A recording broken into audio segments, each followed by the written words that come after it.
All right, welcome to Preppin the Inn.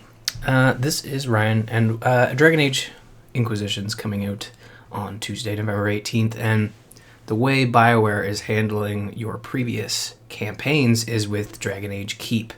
So we're going to take a look at Dragon Age Keep. It's a website. It uses your Bioware and Origin accounts to sort of like guesstimate what happened in the original Origins. As you'll see, the Keep does not import your save games. So what we're going to do is we're going to build a world as close to what I can remember of my playthroughs for Dragon Age Origins and Dragon Age 2. So this is going to give us a review. This is what you'll see after you've successfully signed in and imported all your stuff. So it finds Dragon Age Origins. These are all, I think, like achievements / DLC reward type items you have. Dragon Age Origins had a lot of them. Main reason I had them is I picked up the Ultimate. So this is kind of like nonsensical stuff right now that you're seeing, which makes more sense once you actually get into the Keep and start looking at your career and stuff. Dragon Age 2 here. I did not play any of the DLC for Dragon Age 2, so this will be an interesting experiment, because there are choices you make in those DLCs that Inquisition will take a look at. I assume. I haven't played. I don't have Xbox One. I don't have early access, so almost done here. Now it's going to ask, okay, you're going to choose your hero. This is only for the Keep. As far as I know, your specific heroes aren't going to take any part in Inquisition. Yeah, it just says pick a hero to help build the story you'll play. Now, I assume the Warden from the original, if she's still alive, or he, mine was a she will be referenced or appear in Inquisition. Same with Hawk from Dragon Age 2, but as far as I know, your actual character, the way he or she looked, minus maybe Hawk, considering that's like a binary, like female, male, mage, warrior, rogue type situation.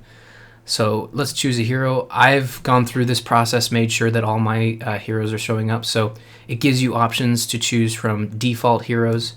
You can kind of make up your own, or you can choose custom heroes. So these are my custom heroes. For some reason, it's showing two of them, I think because one of them played through DLC and one of them did not. So how do we prove this hero? And then it's going to go, okay, Dragon Age 2, let's pick your champion. Same thing, gives you all the generic ones. You can close that off. My main was a mage, so we'll go with my mage. And what's this? Your DA records feature coming soon. Oh, okay, so they must have added... So let's do this. Let's watch our story.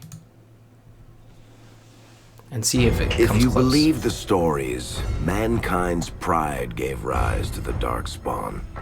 Countless in number and toxic to all life, Darkspawn search endlessly for an archdemon. When they find one, Darkspawn armies surge up from their corrupt barrows beneath the ground, and a blight begins. Grey Wardens are the only warriors capable of destroying an archdemon, and history always honors the one who sacrifices all to kill the beast. In the fifth blight, the Warden was the hero of Ferelden, an elf raised in the Denerim's close-knit, impoverished alienage. The unlikely hero joined in a fight for elven rights, drawing the wrath of Denerim's nobility. Duncan, a Grey Warden, pressed the young elf into the Warden's service to escape.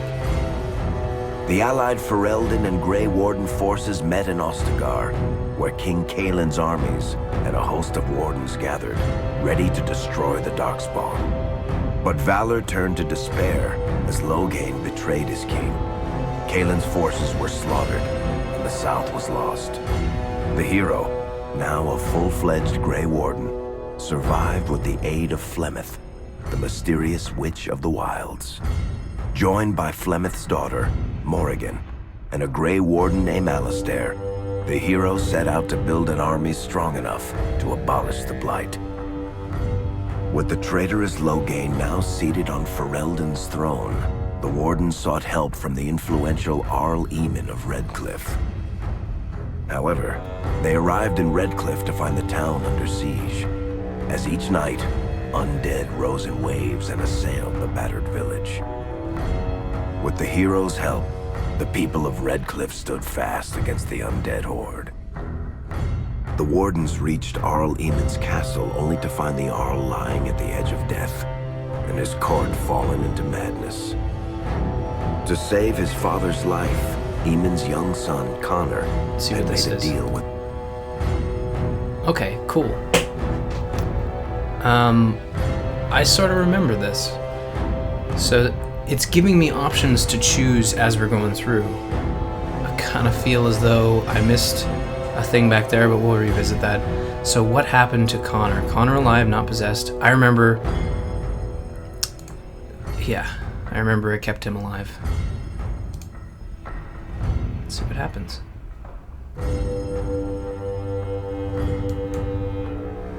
It hangs, evidently. Probably shouldn't have done that.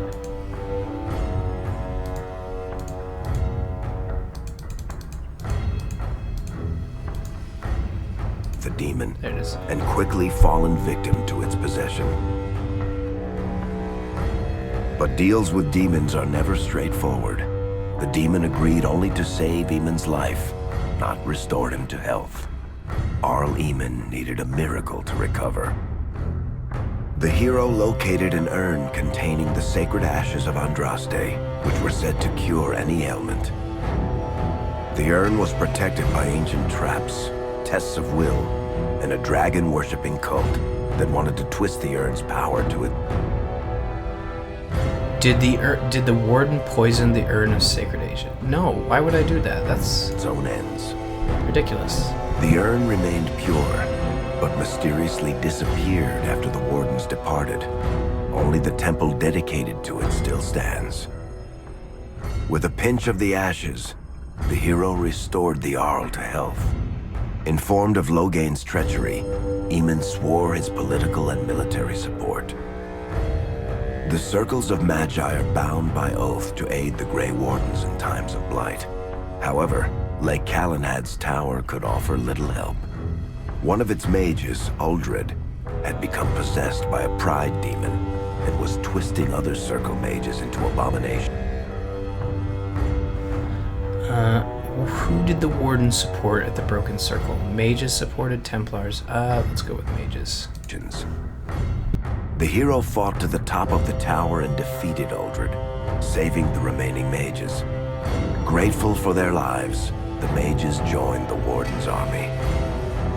The allies gained at the Circle were not the only soldiers to join the Warden's forces, however. Dalish elves don't usually make alliances, but even deep hatred can be set aside in the face of oblivion. An ancient curse was destroying Ferelden's largest Dalish clans, turning the elves into werewolves. Zathrian, the clan's keeper, claimed that the cure required the heart of the great wolf, Witherfang. Years before, Zathrian himself had afflicted a group of humans with the curse that now ravaged. Another choice. How did the warden resolve the problems between the werewolves and the elves? I really don't remember what I did here. Usually when I play games, I try to be as impartial as possible. But man, I was an elf. But I was a cool elf. So let's go with brokered peace. Again, I played this game years ago. I could be wrong on all these choices, and brokering peace might have required some weird, really tough process to get to, but they're not giving me this information right now, so I'm gonna go with brokered peace. His clan. As long as he lived, the curse endured. The hero freed the werewolves from the long-standing curse, and the Dalish joined the Warden's forces. Blights may happen hundreds of years apart, but the dwarves who live below the surface of Thedas fight darkspawn every day. No one is better schooled in battling Darkspawn than the warriors of Orzammar. Except perhaps their allies of old, the Grey Wardens. The hero arrived in Orzammar in the wake of King Endrin's death to find political factions fighting for control of the dwarven capital. Only the vote of a venerated paragon could break the deadlock to elect a ruler, and order the dwarves to honor their Grey Warden treaty and join the battle against the New Blight. The hero set off to find a paragon named Branka, who had disappeared into the Deep Roads in search of a legendary artifact, the Anvil of the Void, created by the renowned smith Caridin to forge. Did the Warden choose Branka or Corridon? I remember Caridin being, I believe, an enemy, like a giant enemy boss. And Branka was this like really young person, dwarf thing. I don't know. Let's go with sided with Branka.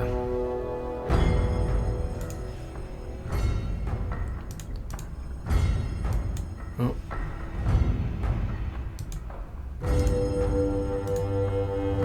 Mighty war golems.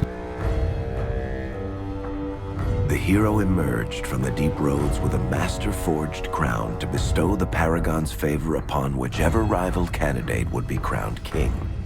Balin, the youngest son of King Endrin who was suspected of foul play, or Haramont, the aging traditionalist backed by... Okay.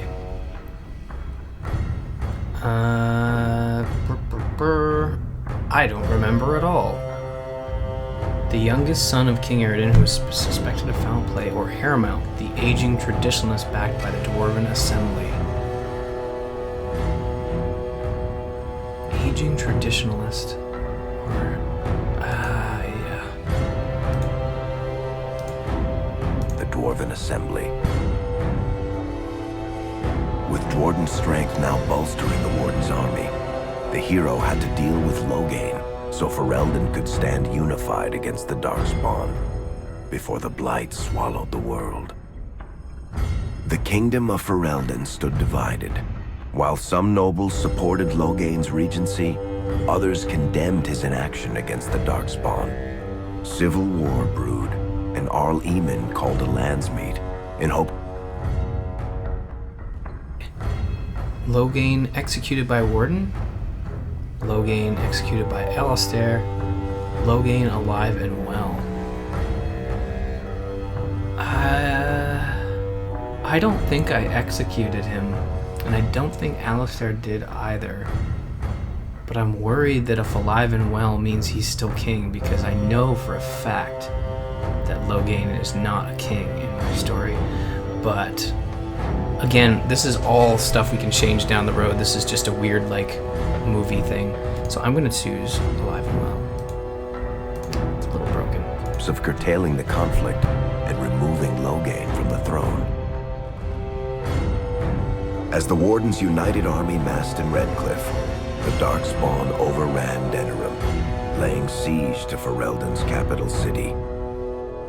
The hero's army fought valiantly through Denerim and broke the Darkspawn siege. On Fort Dracon's highest tower, the hero's strongest allies fought alongside the Warden in a final heroic battle.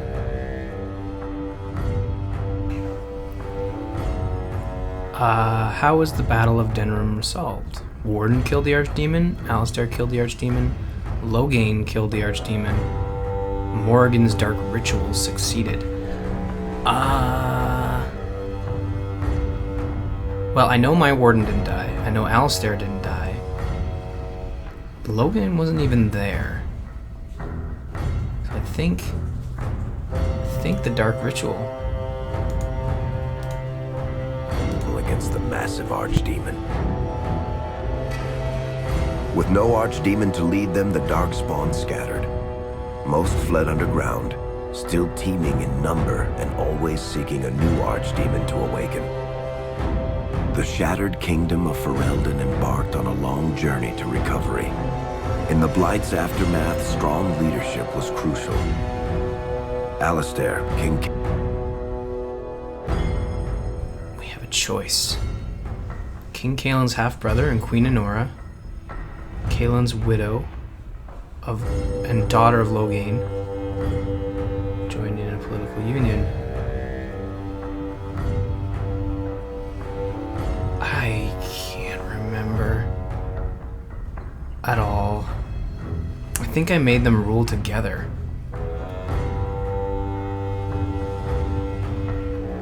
I think. Kaelin's half-brother and Queen Enora, Kaelin's widow and daughter of Loghain, joined in a political union. Together, they ushered Ferelden into a new era.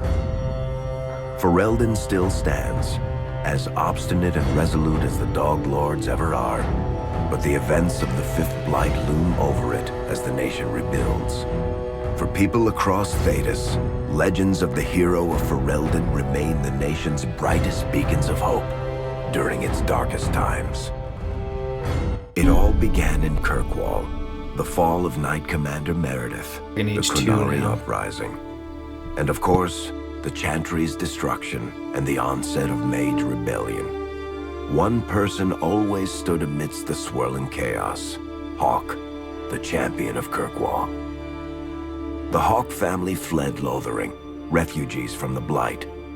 Leandra, mother of the champion, and siblings Bethany and Carver hoped to find refuge at her family's estate in Kirkwall. Was Hawke a mage? Hawke was not a mage. Hawke. Or wait, what? He was. Yes, he was. I remember, yeah. I wasn't a warrior, I wasn't a rogue. I actually played a mage in Dragon Age 2 because I played a rogue in Dragon Age 1. So does that mean I'll play a warrior in Dragon Age Inquisition? I don't know, but... Far to the north. As a mage with a family legacy of magic on both sides, Hawke naturally became involved in the events that ultimately led to the Mage Rebellion. The Hawks escaped the Blight with the help of Aveline Valen, a warrior and family friend. It's said that the family was also aided by... Why is it still popping up, giving me a chance to change this answer? Flemeth, the notorious witch of the wilds. Hawke's sister Bethany never reached the Free Marches. She was killed by Darkspawn while defending her family. The family's first years in Kirkwall were difficult. Leandra's brother Gamlen had lost the family fortune. The Hawks lived in poverty, forced to indenture themselves in return for entrance to the... Hey, join the mercenaries or the smugglers? I don't remember. So, let's go with the mercenaries. Think. City. Opportunity eventually struck in the form of a dwarf named Bartrand Tethras, who was planning an expedition to the Deep Roads. It was a long shot, but with gold gained from the expedition, Hawke could free the family from its criminal creditors and further Templar scrutiny. Hawke met a rogue Grey Warden named Anders, who possessed detailed maps of the Deep Roads. These maps were crucial to the expedition's success. Once Hawke obtained them, everything else fell quickly into place. Out of concern for his safety, Hawke insisted that Carver stay in Kirkwall rather than accompany the expedition. Hawke did find ancient dwarven treasure, but the group also stumbled upon a statuette formed from a strange... Into Hawke's sibling. He didn't become a Templar. Don't think he died. I'm pretty sure he became a Grey Warden. I remember. Strange red lyrium. Upon returning to the surface, Hawke learned that Carver had joined the Templars, pursuing his own fate instead of living in his sibling's shadow. The gold Hawke recovered from the Deep Roads brought back Leandra's stately childhood home in recording my Hightown. choices. The Hawks had barely settled into their new home when Leandra was murdered. a deeply sinister and twisted killing. Hawk hunted down Quentin, the blood mage responsible, but could not prevent Leandra's death. Leandra's tragic death was part of a critical problem facing Kirkwall. Rising tension between the city's mages, who felt increasingly oppressed, and Templars, who grew increasingly suspicious of their activities.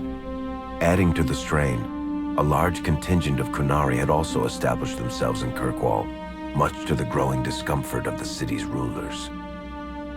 After their dreadnought was shipwrecked many years before, a group of stranded Kunari were allowed to remain in a cordoned-off area in Lowtown. As time passed, the Kunari made no effort to return home, and offered no explanation about why they remained. Tensions rose to a breaking point.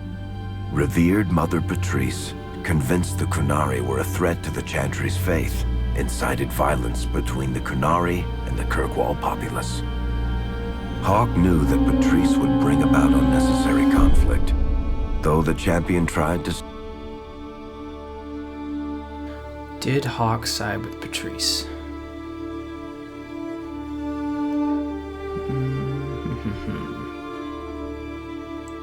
I don't think I did. Stop her, Patrice orchestrated the murder of Seamus Dumar, a Viscount's son and a recent convert to the Qun. When her crime was discovered, a Qunari assassin killed her. After Seamus was murdered, the Arishok of the Qunari group lost patience with the humans of Kirkwall. They would now submit to the Qun or die. The Qunari struck hard and fast. They took the palace in Hightown and beheaded the Viscount to immediately quash any resistance. Aided by Knight Commander Meredith and First Enchanter Orsino, Hawk reached the palace and stood toe-to-toe with the fearsome Qunari leader.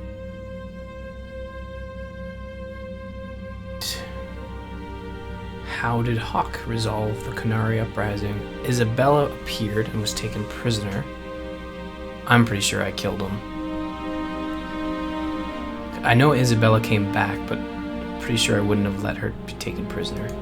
Hawk fought the Qunari leader. The fierce battle resulted in the Arishok's death and the liberation of Kirkwall from its brief occupation. The Qunari quickly withdrew from the city entirely. Hawk saved Kirkwall and earned the grudging respect of the city's Templars, mages, and nobility, along with the title that history remembers, the Champion of Kirkwall. Kirkwall's problems were still not over, however. After Viscount Dumar's death, Knight Commander Meredith took power and blocked all attempts to appoint a new Viscount. Under Meredith's command, the Templars tightened their grip on the mages, planning to suppress what Meredith saw as a growing rebellion. Anders, who spent years fighting for justice and freedom for his fellow mages, saw that the time for negotiation was past. He destroyed Kirkwall's chantry, killing hundreds, including Grand Cleric Elthina. This single act began a rebellion that spread from circle to circle, until all circles of Magi had risen up in defiance against chantry. What happened to Anders? Anders executed, Anders alive and well. I'm pretty sure he's alive. Although that, man, okay. Rule. Though Anders had done the unforgivable, something stayed the champion's hand. Anders survived the day, although many others did not. Fighting spread swiftly through the city. Some mages rebelled openly, many of them succumbing to possession. Templars turned their swords on mages who rebelled and on those who did not. As First Enchanter Orsino refused to bend to the Templars, Knight Commander Meredith demanded that every mage in Kirkwall be put to the sword. Hawk saved many mages from Templar blades, keeping them from succumbing to possession. I sided with the mages, that's, or the temptations of blood magic. In the end, however, Hawk was forced to strike down Orsino, who had betrayed his own values by resorting to blood magic himself. The battle proved one thing. Knight Commander Meredith had gone mad. Hawk saw the truth of it when Meredith unsheathed her sword and the red lyrium idol from the deep roads was embedded within it. The blade fueled her hatred and paranoia, as it had for months. After a horrific battle, the red lyrium of the Knight Commander's sword consumed her as she died. Meredith became a statue, her face a frozen mask of horror. Little is known of the champion since that final battle. However, Hawke's story lives on in legend and song. Memories of the indelible changes the champion of Kirkwall brought to the face of Thedas. Easy. The Mage Rebellion Okay, in we're still Kirkwall going. was felt throughout Thedas, the news spreading like wildfire. The Templars clamped down in response, but each new restriction only made things worse. Led by Grand Enchanter Fiona, the mages voted for independence. The Circle of Magi would govern itself, without the Chantry and especially without the Templars. The result was cataclysmic. 2 circles were destroyed. Those within killed to the last mage, before the rest fled into the wilderness. Perhaps the mighty Empire of Orlais could have intervened in the war before it began, but that was not to be. Grand Duke Gaspard began a deadly civil war against Empress Celine, vying for the Orlesian throne. The mages were offered safe haven in neighboring Ferelden, but the Templars followed, and so their battle spread across all of Thedas. As head of the Chantry, Divine Justinia ordered the Templars to stand down. They refused, declaring their own independence. Thus, the war began in earnest. Templars hunting mages, mages fighting Templars. Their clashes wreaked untold destruction, and all sense of order was falling to pieces. Divine Justinia made one final desperate bid to end the war. She approached the leaders of both sides and convinced them to come to a conclave held on neutral ground. With the Chantry to mediate, mages and Templars will talk for the first time since this all began. It is our last, and perhaps our only, chance for peace.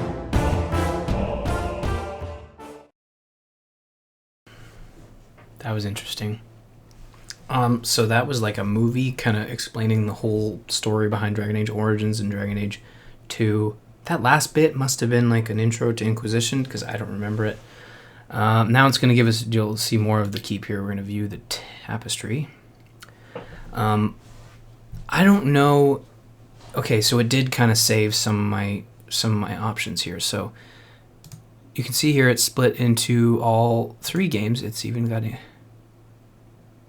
Okay, glad that they haven't put that in yet. So we can start with Dragon Age Origins. I can show you... I can go through a couple options. I know that movie was long, but it did look like it kept my kept some of my choices here. Brokered Peace. But there's like a lot of choices here. Like some that weren't even featured in the video. I mean, the video is long, but it doesn't go into detail about everything. Like it never talked about companions. It didn't talk about Landsmeet. So you can go in here and you can actually change a bunch of settings. It includes DLC, includes the Awakening expansion, Witch Hunt DLC, and then you can actually export to Inquisition. So you can see here, I had, this is the world state I have right now. My 2 characters, their main choices, and then export to DA Inquisition. You can have multiple world states, as far as I know, and you can start from there. So you can see here we can go to our world states page. So we have a bunch of slots here. What's this? Okay, loaded in the keep, default, edit in tapestry, empty slot. They are world states that are based on... Okay, these are world states that are based on your DA Inquisition save games. These are world states that are shared by your friends. Okay. And you can see your career here that kind of will show you all the all the achievements you've gotten here. So this is my entire Dragon Age career. We can look at it. Let's look at accomplishments for Dragon Age Origins. So you can see here I was this is basically just achievements. You can see I was a rogue, archer. I did not play. Completed the Landsmeet without the main character ever falling in battle. Yeah, I died a lot. The game was hard. So let's go through. The last court is something I haven't gone to yet. Let's click on that.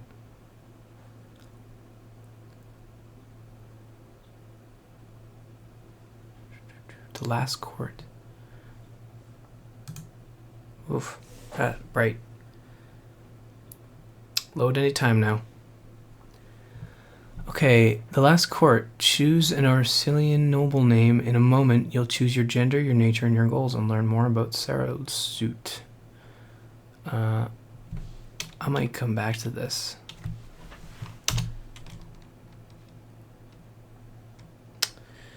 And now that I'm here, I can't get out.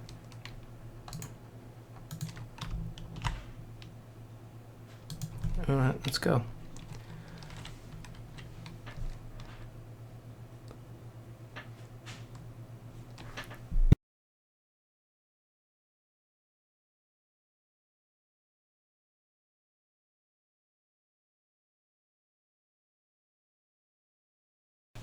I don't know what that was. Let's go to the tapestry and take a look at our choices. I'll look at the last court another time. So, let's start with our Dragon Age hero, Merpan, Warden alive and well. Yes, that is true. That's the other option is died killing the archdemon. So you can just go through like that. It's pretty simple.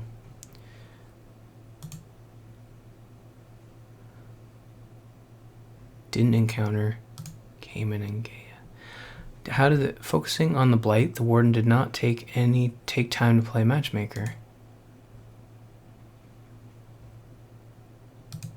I don't remember. Sure. I think I did. That sounds like me. I was a romantic. Anyways, yeah, you can just go through here and choose a bunch of different choices. Awakening was something that never came up. Killed the architect. Pretty sure I would have killed him. Nathaniel alive and well. I don't even know who that is. So it looks like if I've approved it and locked it in, it goes gray, and if I haven't looked at it, it's black, so that's cool. Did the warden protect Vigil's keep of the city? The warden protected the keep. The warden protected the city of Warden found a way to save both the keep and... I probably did that. The problem is I don't remember any of this, and it would have been really nice if they could have just imported saves, but I understand. Did Ogren reunite with his child in Felsey?